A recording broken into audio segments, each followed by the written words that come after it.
guys, deserve naman talaga ni Diwata ang ganitong achievement. So, maraming tumulong sa kanya kasi nga naman, deserve niya naman. Kaya wag na kayong magalit na sana all. Kasi deserve niya naman talaga. Sa dami ng hirap na pinagdaanan niya sa kanyang buhay at napakasipag ng taong to. Ano kayang laman ito? Bomba. Ay, ayun.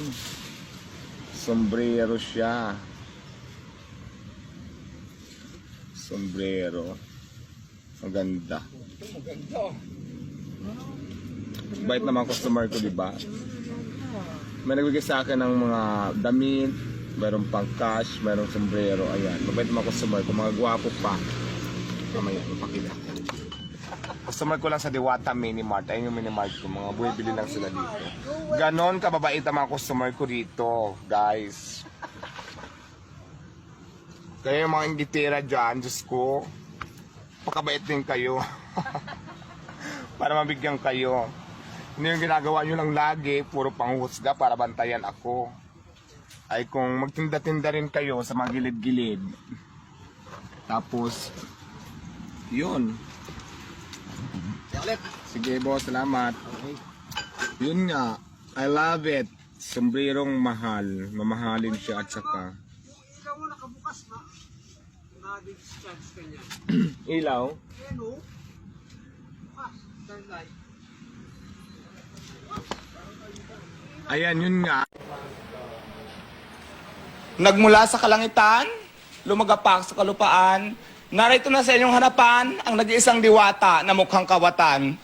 Nagpakitang gilas pa sa pagrampa ang complainant na ito sa tanggapan ng Pasay City Police Station upang ipakitang nakaligtas siya sa kabila ng mga tinamong saksak sa mukha at kamay nang magkagulo sila ng mga kaibigan sa ilalim ng tulay sa Jokno Boulevard, Pasay. Hello guys, magandang hapon. Hapon na naman pagkatapos ng trabaho natin. Siyempre gumawa tayo ng ibang pagkakitaan, sideline, extra income, di ba? So after ng trabaho ko, ito ang ginagawa ko pagkatapos po ng trabaho ko pag off ko. Kasi hanggang ano lang naman kami, hanggang hapon lang sa trabaho ko.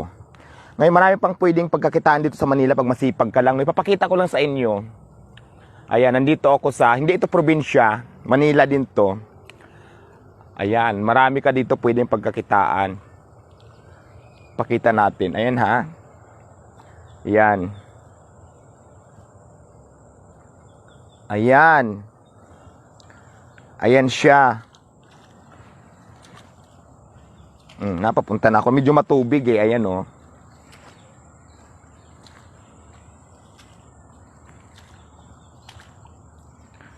Pagkatapos dito, ayan na, kailangan dandahan ka lang kasi maraming janitor fees dito. Baka mamaya maapakan mo yung janitor fees.